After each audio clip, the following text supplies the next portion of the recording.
Assalamualaikum warahmatullahi wabarakatuh.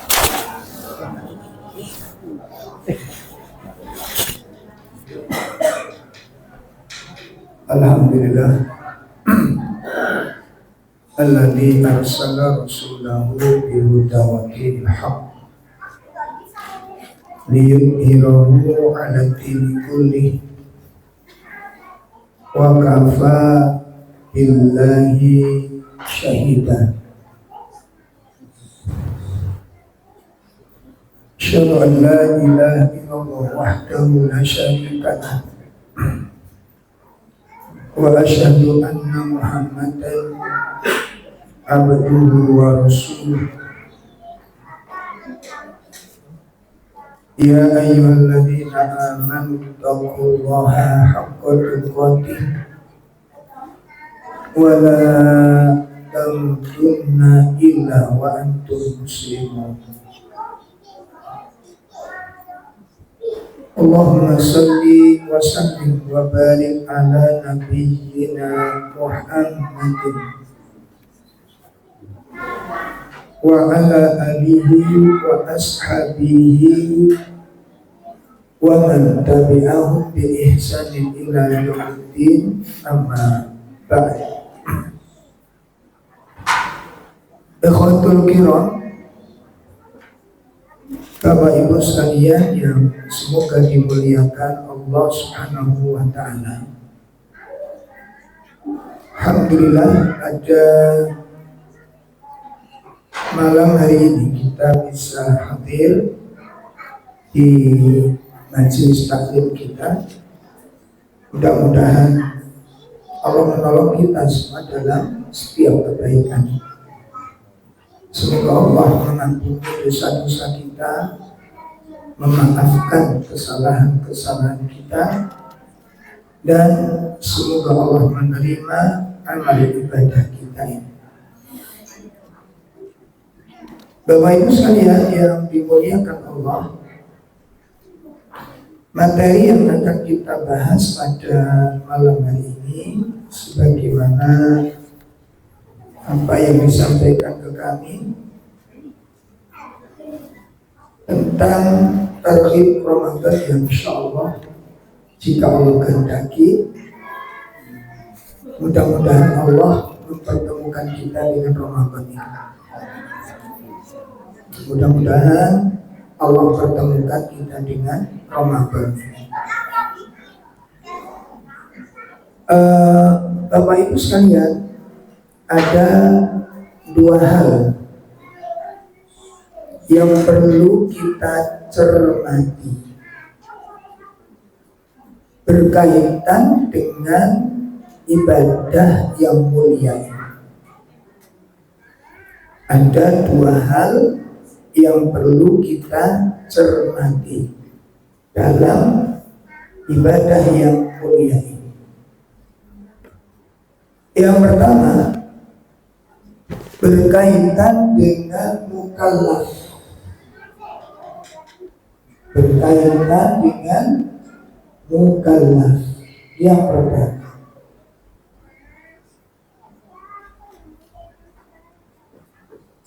mukallaf itu beban kewajiban, beban kewajiban. Ini yang pertama. Yang kedua, ghayah. Yang kedua, ghayah.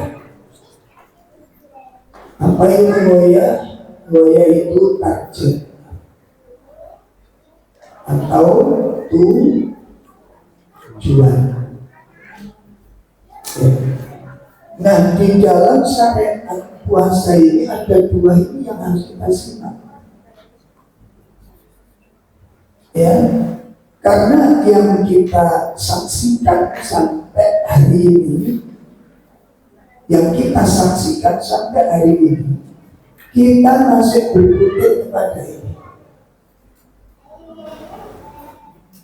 kita masih berkutit, artinya berkutit itu apa? Mulek. Masih muleknya bikin masih disebut.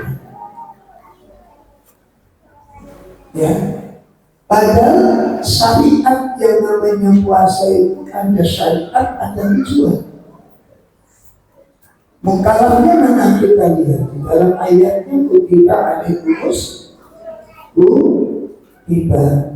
Nah, ini alaikum asyam. Nah, ini mukallafnya. Ya, ini mukallafnya. Ini beban kewajibannya. Tujuannya apa? La'allakum. Nah, ini jadi ada beban, ada tujuan. Beban mukallaf syariat, perintah dalam kewajiban itu kutiba alaikumusiyam, telah diwajibkan kepada asyam. Dan diwajibkannya puasa ini ada tujuannya. Kita diperintahkan berpuasa itu ada tujuannya, sehingga puasa itu sarana. Paham? Puasa itu sarana supaya bisa tercapai apa? Tujuan. Jadi target terpikirnya istilahkan aku. Jadi nanti kalau kita lihat bagaimana romantiknya sukses, enggak, itu yang bagaimana? Bukanlah apa tujuan? Tujuan mestinya begitu. Ya. Nah, yang kita saksikan sampai tadi saya sampaikan, sampai di tahun terakhir kemarin kita selalu bertanya pada kerabat, pada saudara, pada jamaah, kita bujuk, gimana kabar Ramadan kemarin? Nah, orang jawabnya pada mukallafnya. Alhamdulillah Ramadannya lancar, ya sukses. Alhamdulillah tarawihnya juga lancar, iktikafnya juga lancar. Selesai sudah target. Nah, awas perhatikan. Sehingga secara maknawi ini nanti puasa itu membentuk karakteristik seseorang. Untuk melihat kesuksesan di dalam puasa, suksesnya di dalam Ramadan itu bukan lancarnya puasa, bukan istiqomahnya iktikaf, betul itu semuanya penting karena itu dalam masalah ibadah, tapi targetnya jangan sampai terlupakan. Seperti berobatlah supaya kamu sembuh. Targetnya apa? Sembuh. Berobat dengan minum obat, dengan kontrol, dengan terapi, itu sarana. Targetnya apa? Sembuh. Sehingga dikatakan berobat berhasil dilihat dari apa? Sembuh apa lancarnya berobat? Nah, bisa dipahami. Dikatakan sukses berobat itu bukan alhamdulillah mas minum obat itu lancar, kontrolnya ya rutin, terapi ya rutin. Ono-ono enggak mas urung. Sukses apa enggak? Tidak dari apa? Perubahan. Tolong dicamkan baik-baik supaya kita tidak puasanya puasa orang-orang awam, puasanya orang-orang anak-anak kecil. Maka penjelasan tentang asyam itu dibagi menjadi dua bagian. Pertama, penjelasan siam menurut syar'an. Menurut apa? Syar'an.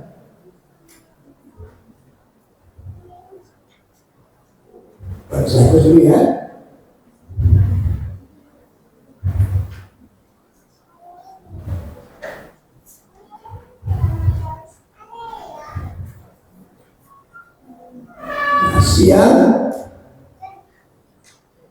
Asia ya,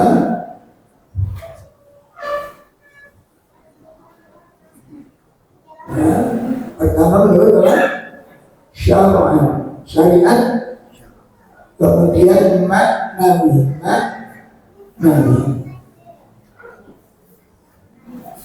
secara maknawi, hakikatnya puasa. Adapun menurut syariat, definisi puasa sebagaimana dijelaskan oleh Imam Ibnul Qayyim dan pula dijelaskan oleh para ulama. Menurut syariat, yang dikatakan puasa itu adalah al-imsak. Al-imsak. Apa imsak? Menahan.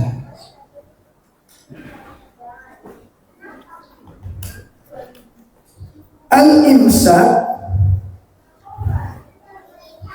anil ta'am, menahan diri dari makan. Menahan diri dari apa? Makan. Wasyarab, yang kedua menahan diri dari minum. Wal waqa, yang ketiga menahan diri dari hubungan intim. Wa mana waqitihi, dan menahan diri dari perkara-perkara yang membatalkannya. Ya, menahan diri dari apa? Perkara-perkara yang membatalkannya. Jadi kalau orang berpuasa tidak makan, tidak minum, tidak hubungan badan, dari terbitnya fajar sampai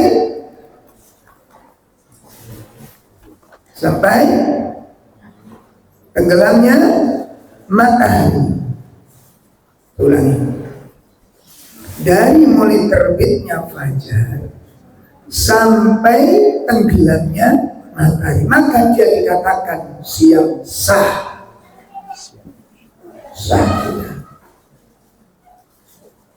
Beban kewajiban sudah gugur. Beban kewajiban sampun gugur.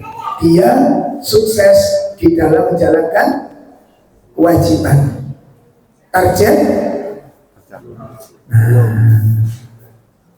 Ayo kita tahu baik. Ini yang harus kita katakan. Begitu makna siang menurut apa? Syariat, menahan diri dari makan, minum, hubungan badan dan perkara-perkara yang bisa membantu. Itu tahan semua dari waktu sampai pada waktu yang telah ditentukan. Kali ini sudah kita lakukan, kita telah menjalankan puasa lancar, sukses dalam melaksanakan kewajiban. Tinggal yang kedua apa? Tinggal yang kedua apa itu? Target. Awas. Nah ini kalau nggak dikupas, kita khawatir kita puasa berpuluh-puluh tahun hanya berputar-putar kepada beban syariat, targetnya nggak terbayangkan. Harus satu poin yang kita jalankan, padahal di sini ada 2 poin yang perlu dibahas. Masya Allah, ini kita sudah berumur 40, 50, 60, ada yang 70. Kita berkutin pada poin pertama. Poin kedua dimulai umur berapa nanti?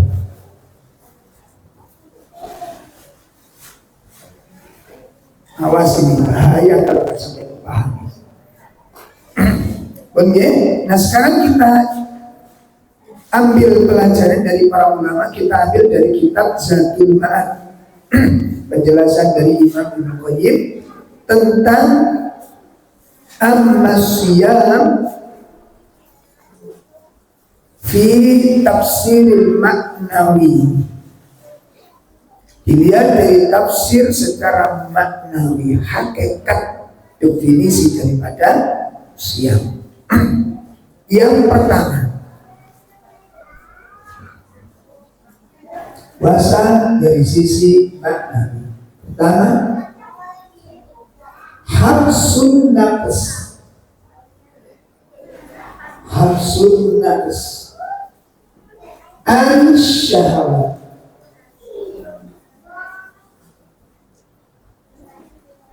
habsun nafs an-syahwat. Ini kayaknya baru kena satu udah kena ini. Mengendalikan diri dari dorongan-dorongan yang disenangi oleh hati. Ini baru masuk tarbiyah nanti. Mengendalikan diri dari dorongan-dorongan yang disenangi oleh hati. Kesimpulannya apa? Berarti pengertiannya apa?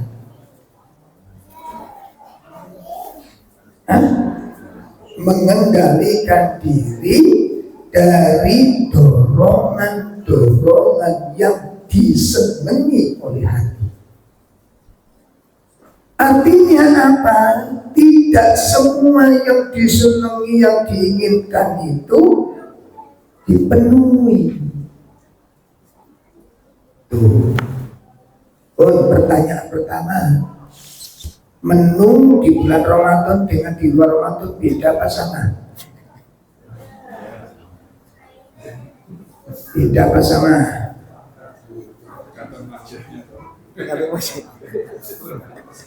Angel nggak jawabnya? Sama apa beda?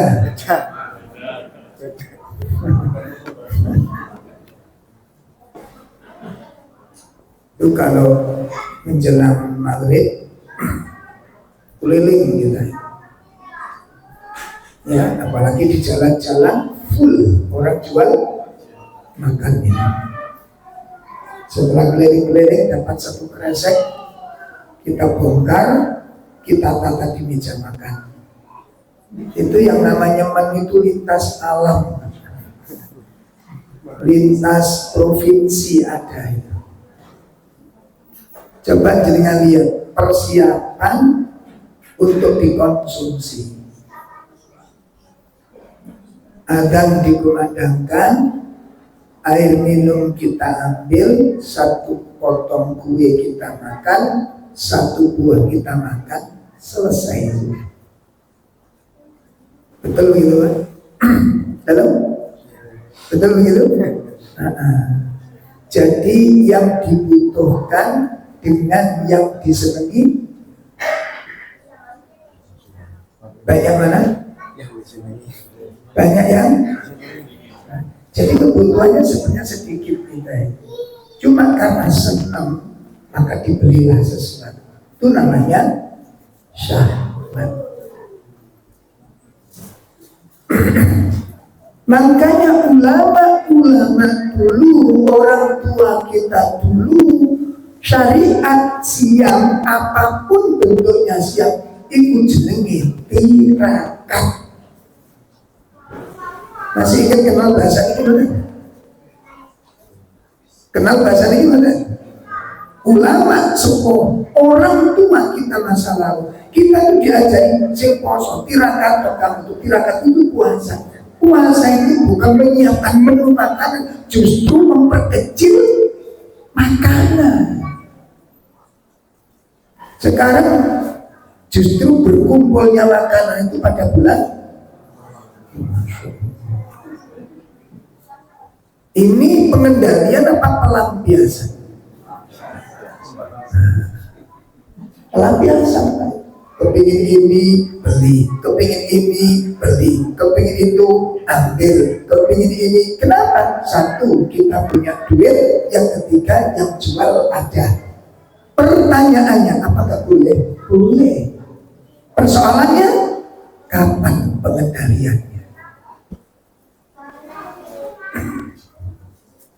Kalau kita yang berbuat, Pak, kakek kok sama ya, wajar. Jenenge wong tuku itu dolek sedikit. Betul? Betul? Kalau beli sesuatu otomatis itu sing. Kalau anak kita itu minta sesuatu yang disenangi, setiap lihat yang disenangi dibeli, menurut kita anak kita itu baik apa enggak? Kalau enggak baik. Kalau anak kita enggak, kalau kita baik. Selesai sudah. Kapan belajar lebih dewasa dalam masalah ini? Kapan? Umur berapa kira-kira nanti kita betul-betul puasa dengan baik? Selama ini belum. Selama ini persis karena ingin beli. Kelihatan coba terus karena kita punya. Persoalannya ditegur oleh firman Allah. Fa amma man khafa maqama rabbih. Gimana lanjutannya? Wa nahan nafsa. Kena kita di sini. Kapan pengendalian? Bukan tidak boleh. Pemakanannya halal dan waktunya juga sudah boleh makan. Cuma masalahnya, ini jadi wong Jawa tirakate sindi. Kenapa? Karena puasa itu mengurangi makan. Dengan mengurangi makan itu menghasilkan satu, lembutnya hati.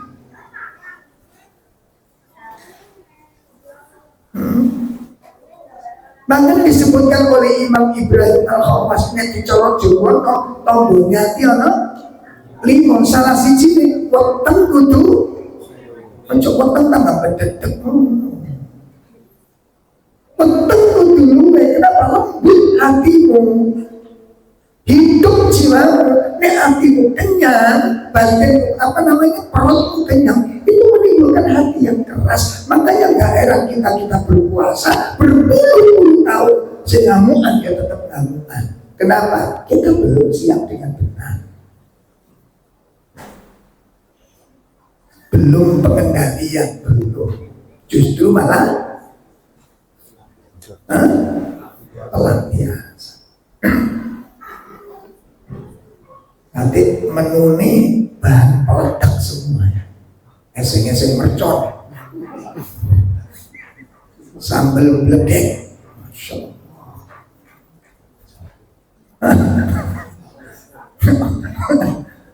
Kuping gajah cemilan, Masya Allah. Indonesia. Iya, lintas alam. Saya ngomong begini di rumah kami belajar, anak-anak kami kita belajar. Sore, ayo kita antri, kita sudah biasa kan, alhamdulillah anak hafal. Ayo kita cari ayam panggang, beli ayam panggang. Saya belajar dari santri saya, demi Allah, Pak, ada santri kami yang luar biasa ngajari anak-anaknya. Sore antri, wah asik ya kamu sekarang nanti makan apa? Makan ayam panggang, suka ya kamu? Suka Ustaz. Kamu juga? Iya, tapi ini bukan untuk kita. Lalu siapa lo? Untuk bude-bude. Orang untuk apa? Dia antri bukan untuk dirinya, tapi untuk orang-orang untuk apa? Katanya apinya mendidih apa? Kalau kita beli sewaktu-waktu kan bisa. Gimana? Kepingin sekarang gurami bisa, kepingin besok ikan panggang bisa, kepingin besok ikan apa bisa. Kenapa? Uang ada tuh manfaat. Jadi kan kalau berpuasa juga pernah bayangin tuh apa gitu kan?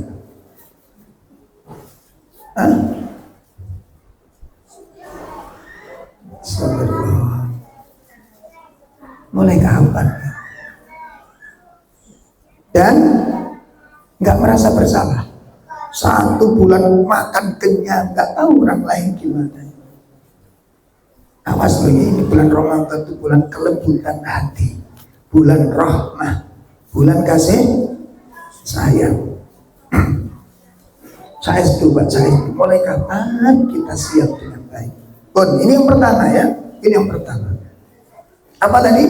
Habsul nafs anis syahwat. Mengendalikan diri dari dorongan-dorongan yang makan enak boleh apa enggak? Membeli sesuatu yang disenangi boleh apa enggak? Persoalannya di mana? Pengendaliannya. Makanya yang tadi saya singgung nasihatnya Imam Ibrahim Al-Khastamboniati ono 5. Salah siji adalah weteng kudu kang luwe. Itu untuk kelembutan hati. Lembut hati, tajam hati kita. Bukan mati isi mari kate sholat maghrib malah denger tuarakan rukuk ora iso. Glegeken caun ini mencolot. Berat ini kalau udah begini. Allah. Ayo mulai belajar. Kalau memang tahun ini kita menjumpai, karena kita juga nggak yakin. Saya pun nggak yakin penuh. Saya menjumpai apa enggak. Cuma berharap kepada Allah, mudah-mudahan Allah mengantarkan kita bisa ketemu dengan Ramadan. Buat itu yang pertama Pak. Yang kedua, siap dengan tafsir maknawi. Yang kedua, apa kata Imam Ibnu Qayyim? Wa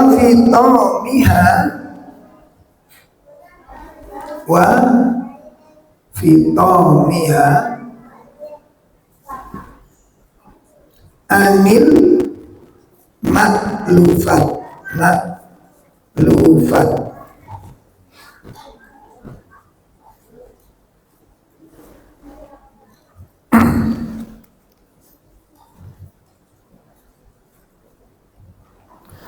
wa fitamiha anil maklufat. Apa itu? Melepaskan diri. Apa Pak?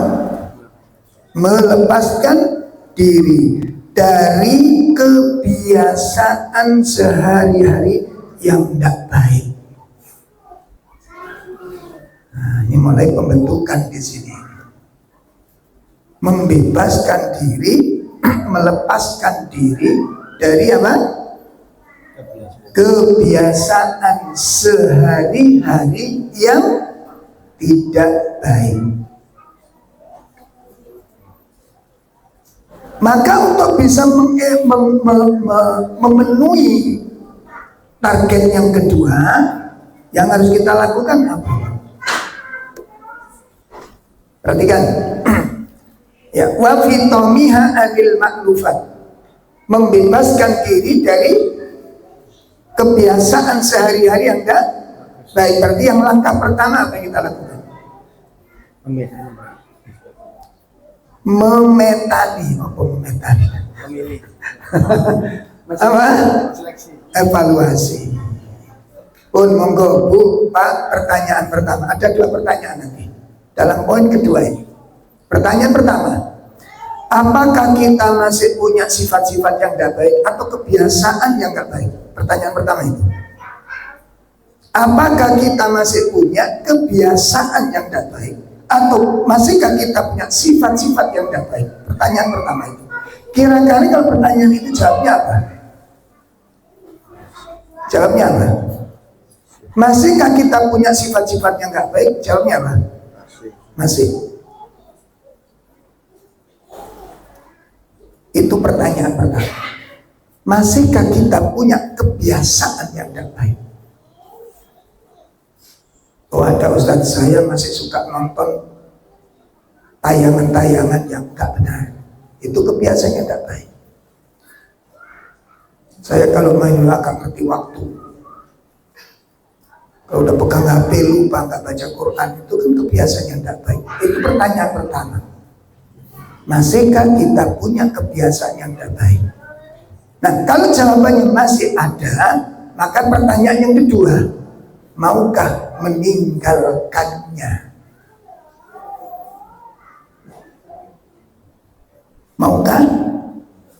meninggal itu hakikat puasa. Itu jihadun nafas.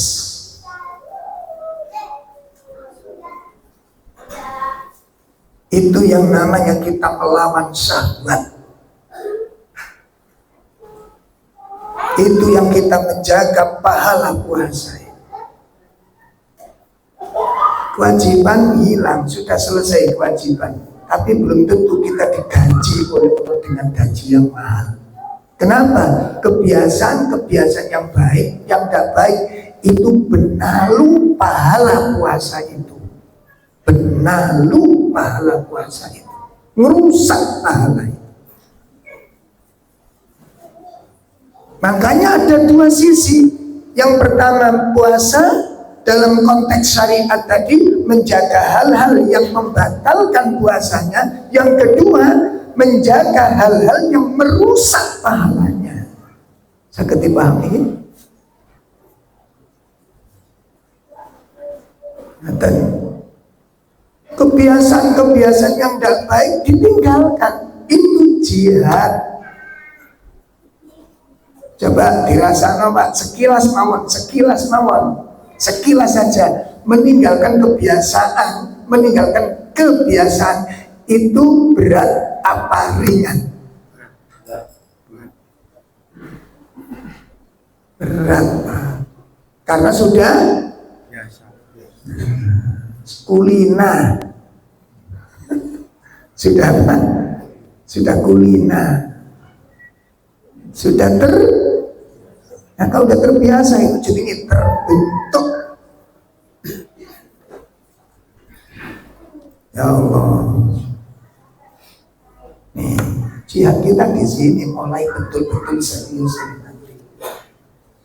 Nah kalau poin kedua ini benar-benar kita jalankan, lalu kita tinggalkan kebiasaan itu cerdas kita, mulai cerdas kita.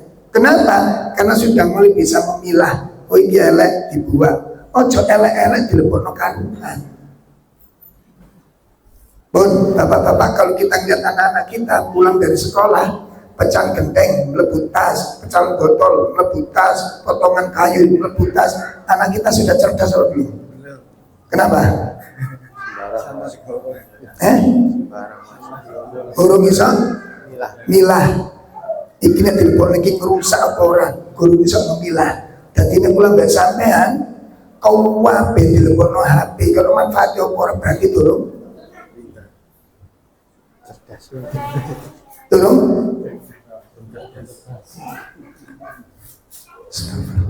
Kira-kira umur berapa kita belajar cerdas?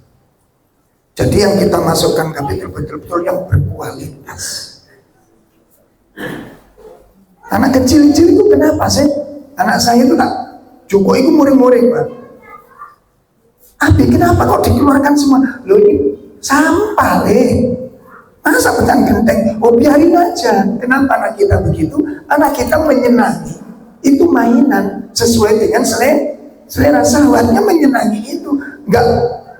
Nggak mampu mencerna. Iki kok merusak tas, merusak buku, nggak mikir ke situ. Nggak mampu menjangkau ke sana. Subhanallah.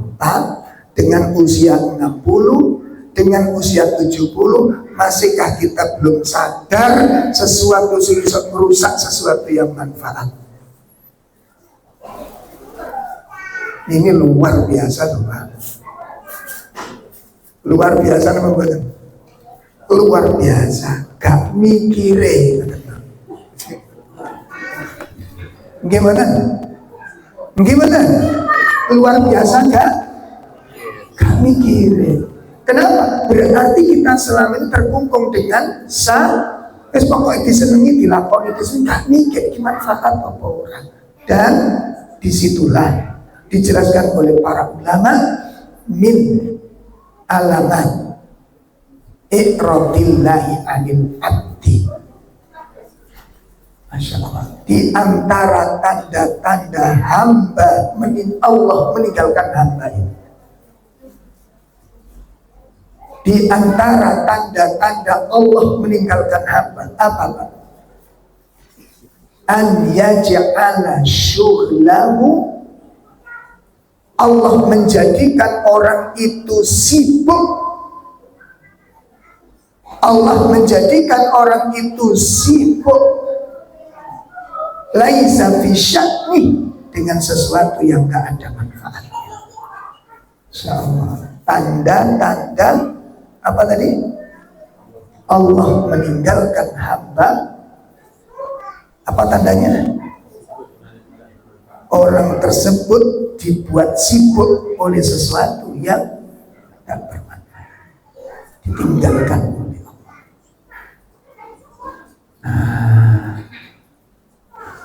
Makanya hati ini gak kira condong karena sesuatu sih gak ada manfaat, condong banget. Jadi waktu ini ku habis dengan sekian tuntek, manfaat terus, pokoknya seneng, pokoknya seneng. Syahwat ini namanya. Saya ulangi loh ya, bukan tidak boleh, bukan tidak. Makanya dikatakan jihad itu apa sih jihad itu Pak? Perang. Jadi perang itu yang berat, maksa, pahit, meninggalkan sesuatu yang disenangi.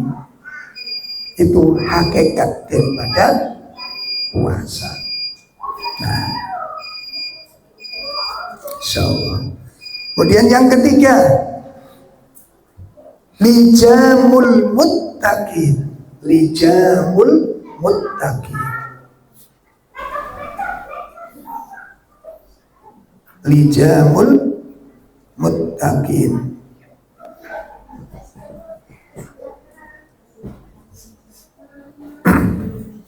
Puasa itu pengendali orang-orang yang bertakwa. Ya, pengendali orang-orang yang bertakwa. Makanya wujudnya ke sana nanti. Orang bertakwa itu bagaimana sih dikatakan orang bertakwa itu? Hidupnya orang bertakwa itu Pak, sebagaimana disebutkan oleh sahabat Abu Hurairah. Ketika Abu Hurairah itu ditanya, ya Abu Hurairah, apa sih yang dimaksud dengan takwa itu? Beliau mengatakan apa? Apakah engkau pernah berjalan melewati jalan yang ada durinya? Pernahkah kamu melewati jalan yang banyak durinya? Maka orang yang bertanya itu, na'am, ya, aku pernah melewati jalan yang ada durinya, kata orang tersebut. Lalu sahabat Abu Hurairah berkata, hal, ya, fakaifa sonata, kalau kamu melewati jalan yang ada durinya, fakaifa sonata, apa yang kamu perbuat? Kalau kamu melewati jalan yang ada durinya, apa yang kamu perbuat? Orang tersebut mengatakan, idza ra'aitu syau, kalau aku melihat duri, azaltu an, aku akan menghindarinya. Ya, au jawastu, atau aku akan melangkahinya. Atau kalau ternyata di situ sangat banyak duri, qasartu anhu, aku akan mundur dan aku tinggalkan jalan ini. Gak mungkin aku paksa lewat sini. Itu yang aku lakukan. Apa kata Abu Hurairah? Zakat taqwa. Itulah sifatnya orang yang jadi jalannya orang bertakwa itu, hidupnya orang bertakwa itu Pak, duri yang dimaksud itu adalah larangan-larangan dari Allah. Jadi hidupnya orang bertakwa itu kalau ketemu larangan, satu, menghindar. Yang kedua, melangkahi. Atau kalau nggak memungkinkan, itu sifat orang bertakwa kalau ketemu yang dilarang oleh Allah. Pun, apakah kita sudah masuk ke arah situ? Ketemu larangan, ini jangan ditabrak ini. Ini duri, masa kerumunan diri tinjek bisa jenengan. Ancep, luka. Pun sangat dipahami ini. Nah, sehingga kalau ini sudah dijalani dengan baik, maknawi, tafsir dari Asyam secara maknawi, ini baru tiga ini Pak. Nanti ada sekitar 8 atau 9. Sehingga nanti ujung daripada la'allakum apa? Ini bisa terwujud. Bisa terwujud. Orang bertakwa itu orang yang hati-hati, orang yang waspada, orang yang gak sembrono. Sehingga nanti puncak ketakwaan itu dipun jelasnya tafsir surat Al-Zalzalah. Sudah pernah baca surat Al-Zalzalah? Dalam? Sudah hafal? Ayat terakhir berikut. Ayat terakhir. Faman ya'mal mithqala dzarratin khairan yarah wa man ya'mal mithqala dzarratin wonten kali. Takwa itu ada 2. Makna puncak takwa surat Al-Zalzalah ini. Artinya apa Ibu? Yang dimaksud faman ya'mal mithqala dzarratin khairan yarah itu adalah fala tahqiranna syai'an minal khair antaf'ala. Jangan engkau remehkan sekecil apapun kebaikan untuk kamu kerjakan. Itu tafsir yang pertama. Jangan engkau remehkan sekecil apapun dari kebaikan untuk kamu kerjakan. Yang kedua, faman ya'mal mithqala dzarratin syarran yarah. Artinya jangan engkau remehkan sekecil apapun dari keburukan antar takiyah untuk kamu tinggalkan. Itu puncaknya takwa ini. Jadi semua kebaikan sekecil apapun dia akan kerjakan. Begitu ketemu kejelekan, sekecil apapun kejelekan dia akan.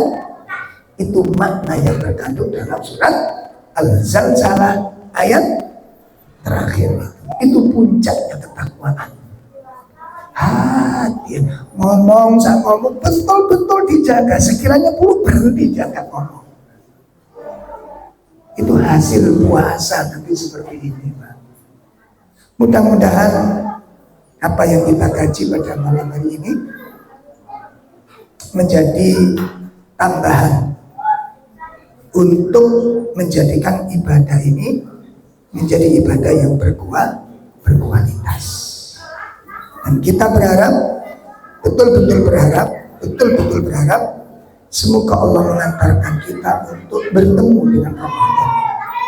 Dan ayo disiapkan mulai sekarang. Disiapkan segala sesuatunya yang bisa mengantarkan kepada hal ini. Hal-hal yang sekiranya nanti bisa melalaikan, awas, gue itikaf di masjid nonton film. Loh, saya ngomong begini karena menemukan kasus.